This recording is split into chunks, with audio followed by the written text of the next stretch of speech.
So, this is a video on reversible reactions and equilibria, and this is suitable for use in conjunction with the IGCSE chemistry specification. So, what is a reversible reaction? Well, a reversible reaction is a reaction which can proceed in both the forwards and the backwards direction. So let's take, for example, hydrated copper sulfate. Now, as I'm doing this, I notice that I've actually left off a state symbol. That should say solid. And hydrated copper sulfate is a blue solid. But if you heat it up, the water molecules are removed from the lattice and you form anhydrous copper sulfate and water. Now, hydrated copper sulfate is blue and anhydrous copper sulfate is white, so you're left with this white powder. Yet, if you add the water back to the white powder, you'll get the blue powder reforming. So this is a reaction which can proceed in both the forwards and the backwards direction. Another example of this is ammonium chloride.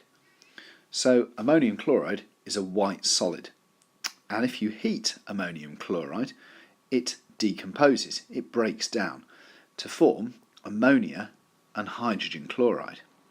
Now, both ammonia and hydrogen chloride are colourless gases.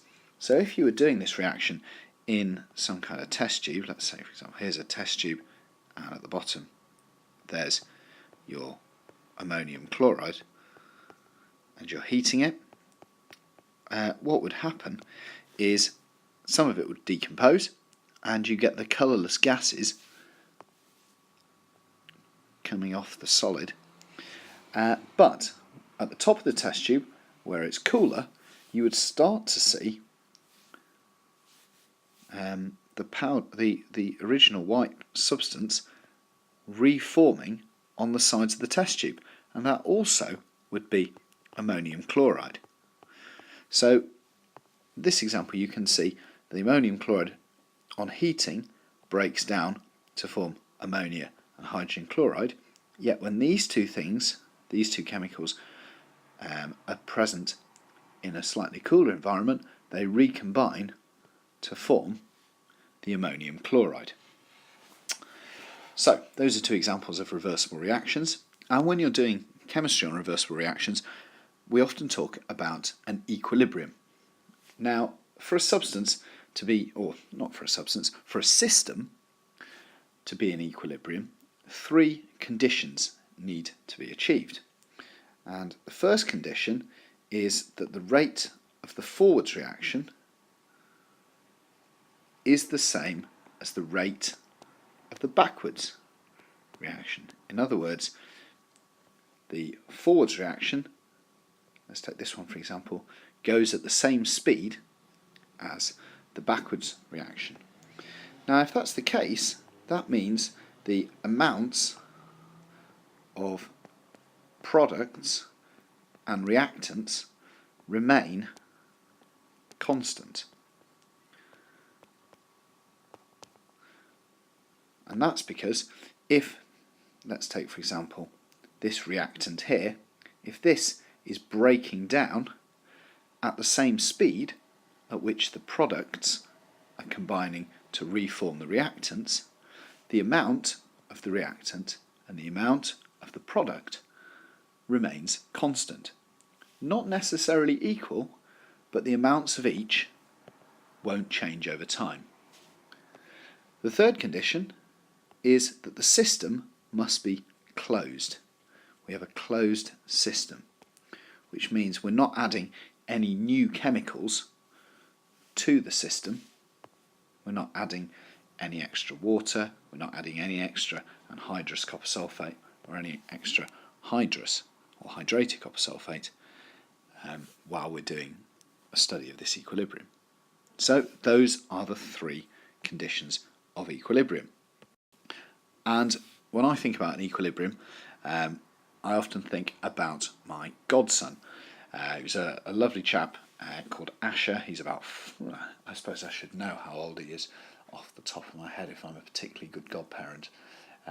But he's somewhere between 3 and 4 years old. Anyway, this is an artist's impression of Asher. He never wears dungarees. He's not a fan of dungarees. And this is a very poor picture. This looks nothing like me.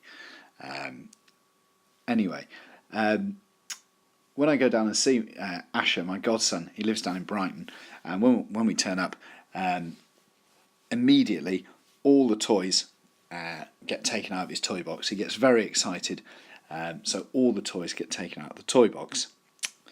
Now, you can imagine that in a small living room, things very quickly start to get quite cluttered. And so rather than having a situation where we've got toys all over the floor and us tripping over them, we start to pack them away. But as quick as we pack them away, Asher takes them out the toy box.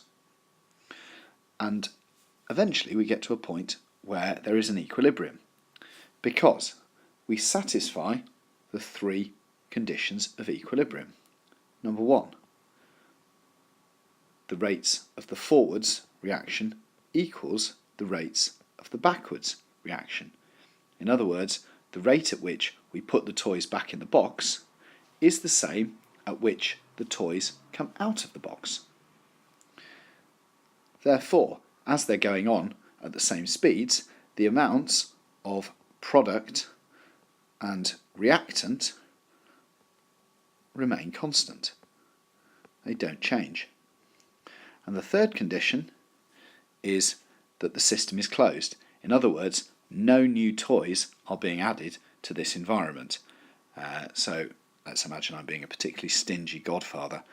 I'm not bringing any new toys to this environment, so no new chemicals are effectively being added. So let's write closed system. So those 3 conditions for equilibrium are achieved. So what happens when we do this with some chemicals? So here is a reaction which occurs between hydrogen and iodine. Hydrogen, a colourless gas, iodine, a grey solid, and we produce hydrogen iodide. So at the start of our reaction here, when time is 0, we have no hydrogen iodide, absolutely nothing, but we do have lots of hydrogen and lots of iodine. Now as time goes on, the hydrogen and the iodine combine to produce the hydrogen iodide. So hydrogen and iodine start to decrease in concentration, but hydrogen iodide starts to increase. Now, as we're forming the hydrogen iodide, some of it is going to break down to form the original hydrogen and iodine. Now, at the start, or just after the start, when there's not very much hydrogen iodide, the rate of the backwards reaction is going to be very slow, because there's just not very much of it. But as the amount of hydrogen iodide increases, the rate of the backwards reaction is going to increase. Therefore, this line, the amounts of hydrogen iodide, starts to plateau. Likewise, at the start, the rates of the forward reaction is very quick. We start to make the hydrogen iodide at this point very, very quickly. But as time wears on, the amounts of hydrogen and the amounts of iodine decreases. And eventually we reach a steady state. The amount of hydrogen and the amount of iodine doesn't change. The amounts of hydrogen iodide formed doesn't change even. And you might think, oh, well, as the amounts aren't changing, a reaction isn't occurring. Well, it is. We would use a word to describe this situation. As well as equilibrium, we'd often call it dynamic. And dynamic just enforces or reinforces the point that a reaction is occurring. Equilibrium is achieved because the amounts of hydrogen and the amounts of iodine, or the rates at which the reaction is occurring, is steady. Therefore, the amounts of hydrogen and iodine. Okay, don't change an amount. The reaction could happen in reverse. Let's say, for example, we take some hydrogen iodide. Now, hydrogen iodide will break down to form hydrogen and iodine. And at the start of this process, we have a large amount of hydrogen iodide, but gradually the amount of hydrogen iodide will decrease. At the start, we don't have very much hydrogen,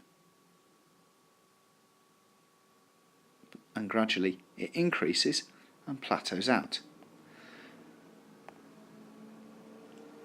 And the amounts of iodine and hydrogen, if we've started at 0, should end up at the same point. So when the line flattens, we have equilibrium achieved. And from here, in the next video, we're going to look at how chemists can control an equilibrium to try and force the reaction to completion. In other words, to force as much of the Ford's reaction to go as possible.